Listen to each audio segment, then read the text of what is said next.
Et bonjour les amis, bonjour à tous. Une internaute m'a posé la question dernièrement, savoir comment je faisais la différence entre un rêve classique et un rêve qu'on pourrait dire éveillé, quoi, vous voyez, un rêve très réel, quoi.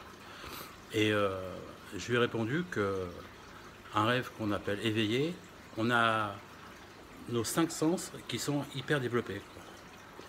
On sent, tout ce qu'on ressent est multiplié par 2, par 3, ou alors par 10, quoi, vous voyez, et avec une sensation de réalité qui est très très très particulière.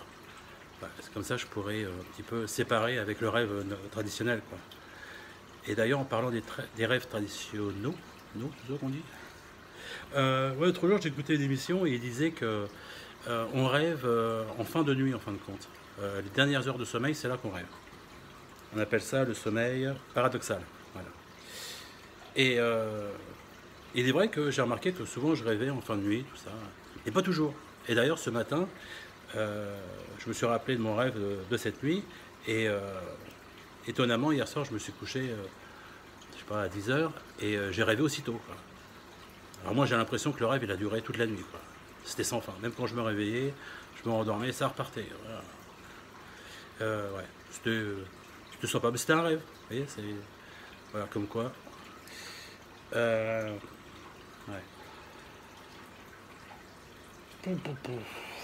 Oui, je me suis aperçu d'une chose très étonnante, c'est que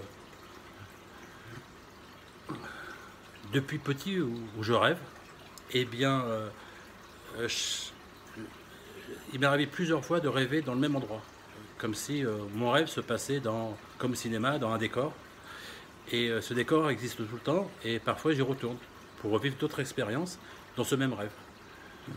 Et ce qui est très étonnant, je me suis aperçu que je pouvais, en fin de compte, je me suis aperçu que dans le même rêve ou dans la même nuit, je pouvais passer d'un décor à un autre.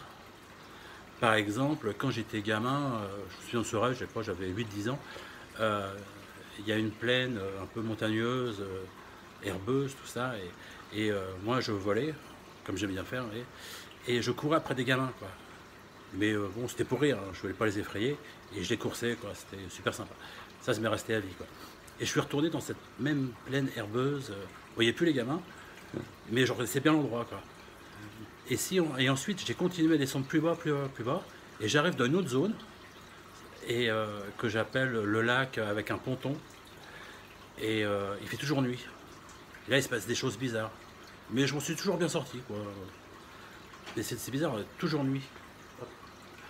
Toujours nuit dans cette zone. Et je sais qu'elle est en dessous. Et si je vais à droite, j'ai une ville. Puis à gauche, d'autres choses. Et une fois, dans l'un de mes rêves, j'ai pu prendre du recul sur tout ça. Et j'avais comme une carte, comme un planisphère de la Terre.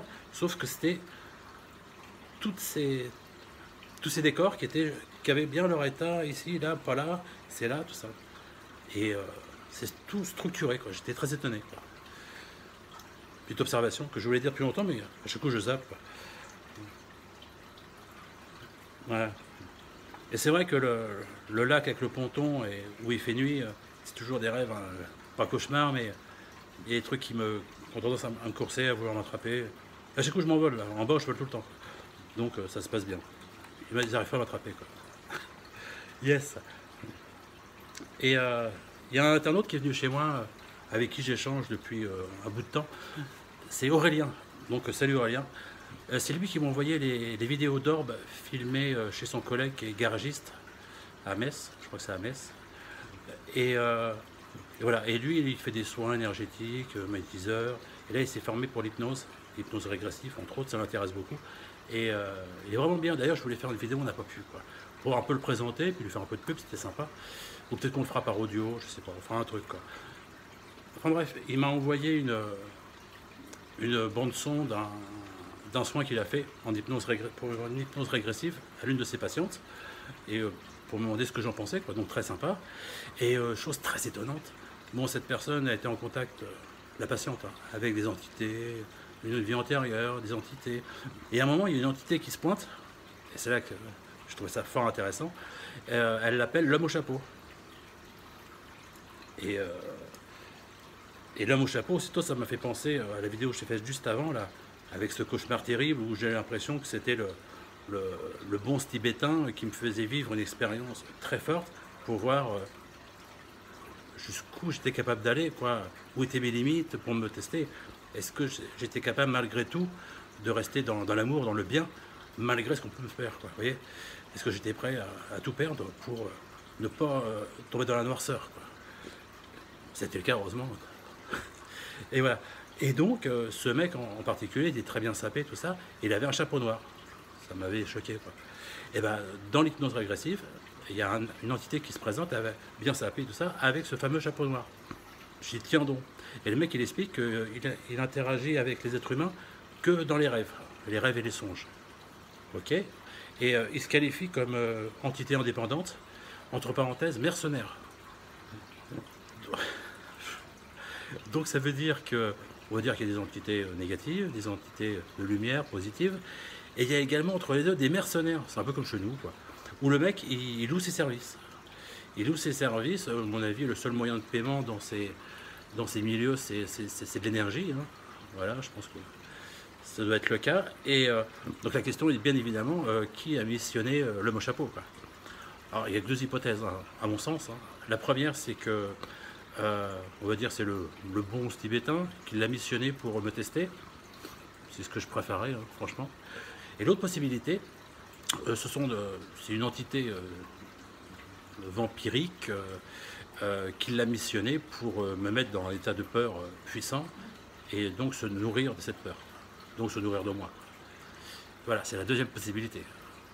Ça, peut-être que je serai un jour, je sais pas. Ce qui est rigolo, c'est que je fais une vidéo il y a quelques jours où j'en parle, et boum, j'ai l'information via cette hypnose régressive de ce fameux homme au chapeau. Synchronicité, ça m'éclate tout le temps. Voilà. Toc, toc, toc, ça c'est bon. Je crois que j'ai fait le tour. Voilà. Ah, je commence une nouvelle aventure avec une très bonne amie qui s'appelle Laurine. Elle a créé un site qui s'appelle experienceur.fr où par audio, on va prendre les témoignages de gens qui vivent des choses avec tout type d'entités exogènes, contact, abduction, peu importe. Et donc on interviewe les gens par téléphone, c'est anonyme. Et donc voilà, c'est en train de se créer. Là, elle vient de faire un appel à témoins. Mais après, vous tapez experienceur.fr, vous verrez le truc, quoi. Et voilà, le but c'est de partager l'information, les expériences de chacun pour ensuite faire des recoupements, quoi. Je trouve que l'idée est géniale. Puis chacun est protégé de son côté et peut partager ses expériences les plus intimes, quoi. C'est ça qui est intéressant, quoi. Yes. Ensuite, vous avez vu que je suis en grande forme. Donc, jeudi matin, je fais l'interview de Josie. Voilà, donc ça va durer, elle m'a dit, au moins 4 heures. Donc, je pense que je ferai 2 voire 3 vidéos en 2 ou 3 parties, quoi. Yes. Et j'hésite sur le titre, je voulais un titre accrocheur, je sais pas. Alors, moi, je pensais. Alors, Josie, on l'appelle J. Ça fait penser à Man in Black. C'est quand ils ouvrent un casier, là, dans la gare, je sais pas où, il y a les petits bonhommes, gloire à J. Ça me faisait très marrer à l'époque, du coup on l'appelait J. Et donc le titre, ça sera Moi J, mon expérience. Ou Moi Josie, mon expérience. Je sais pas trop. Ou alors un autre titre, je sais pas. Si vous avez des idées, je suis preneur, toujours. Hein. Et puis voilà, c'est pas mal. Donc 8 minutes, vidéo courte, moins de 10 minutes, ça va plaire. Et zou, ben voilà. Donc je vous dis à jeudi, jeudi je pense dans l'après-midi, la première vidéo d'entretien de Josie sortira. Voilà les petits loups. Donc, comme d'hab, je vous aime tous et puis à très bientôt. Hein. Et surtout, cette vidéo, il faudra la partager, hein, Josie. Vous allez voir. Histoire de ouf. Ciao.